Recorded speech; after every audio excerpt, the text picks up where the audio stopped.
D'abord, avant de donner le bilan, je voudrais vraiment remercier les habitants de la commune de La Gombe, mais aussi ceux des autres communes de la ville de Kinshasa qui ont accompagné ces confinements.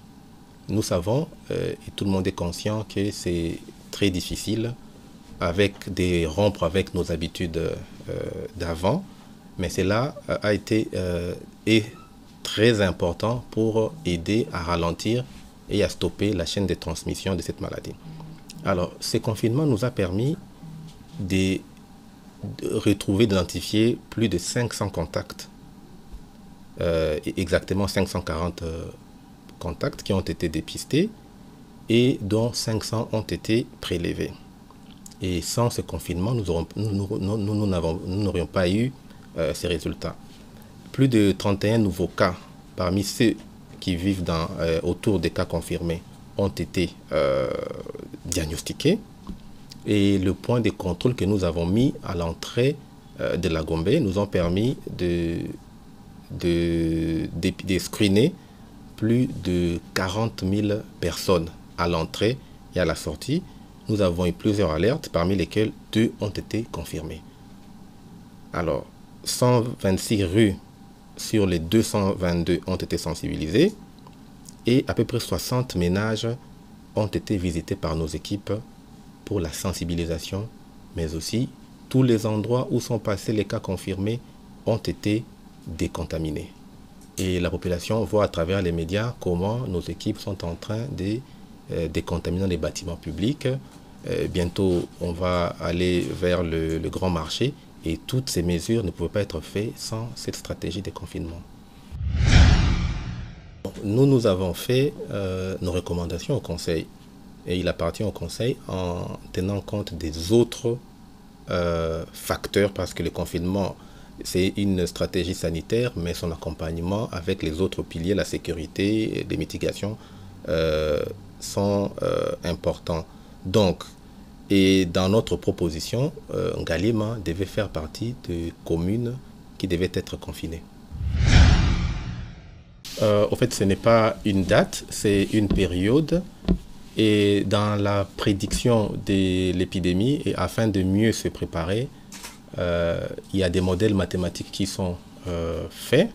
Et un des modèles prévoit qu'avec l'évolution actuelle, nous pouvons avoir un pic au mois de mai. Et cette modélisation est importante parce que ça nous permet de faire des prévisions et de nous préparer pour faire face à ces pics, si jamais il arrivait.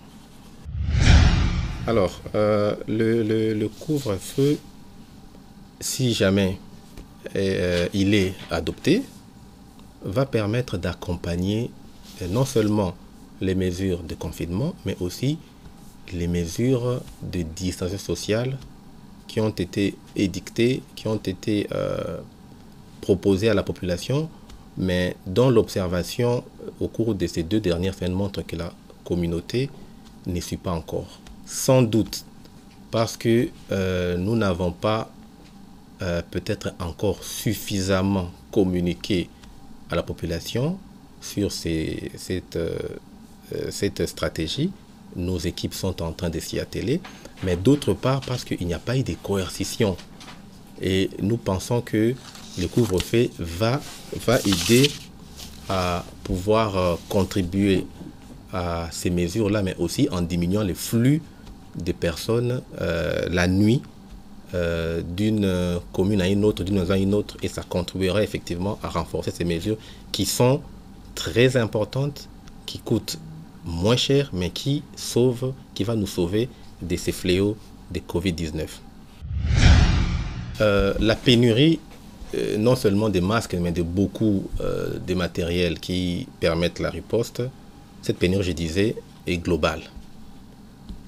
Parce que cette crise que nous avons, d'autres pays l'ont peut-être d'une ampleur beaucoup plus grande. Cependant, les états techniques va encourager les initiatives locales afin de matérialiser cette stratégie importante. Et nous sommes déjà en contact avec un certain nombre de partenaires qui peuvent soutenir la fabrication locale des masques. J'ai annoncé le samedi passé que l'INRB avait une capacité de 120 tests. Aujourd'hui, cette capacité est autour de 250, donc nous l'avons doublé. Et d'ici la semaine prochaine, nous allons atteindre 500 analyses par jour. Donc, nous pourrons rapidement et facilement faire face à une augmentation des échantillons analysés.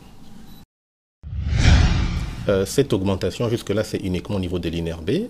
Nos prévisions proposent d'augmenter la capacité dans d'autres endroits, dans la capitale Kinshasa, mais aussi dans les autres provinces. Donc, au final, et progressivement, nous allons augmenter notre capacité des diagnostics, mais aussi nous sommes en train d'envisager comment procéder très rapidement à des dépistages. C'est en étude.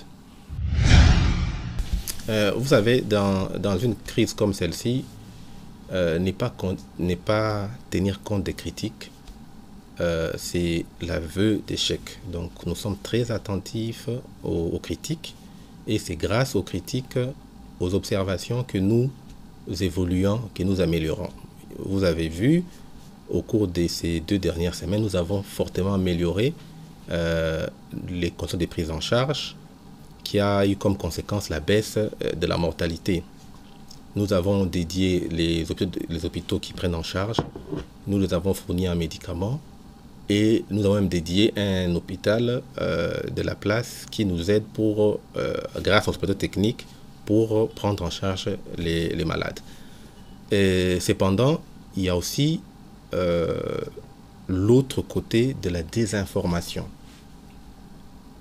Et là, surtout au niveau des réseaux sociaux, où beaucoup d'informations, non seulement elles sont fausses, mais en même temps, elles désensibilisent la population.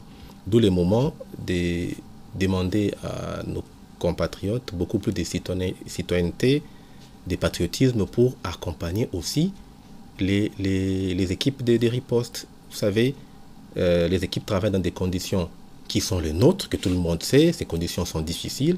Elles font ce qu'elles peuvent faire, et la contribution de chaque citoyen serait aussi de les accompagner. Cet accompagnement passe aussi par ne pas diffuser des fausses informations qui, au fait, déconcentrent les équipes au lieu de travailler pour sauver des vies, pour limiter la propagation, prennent du temps pour chercher à démentir des informations qui ne sont pas bonnes, qui sont fausses.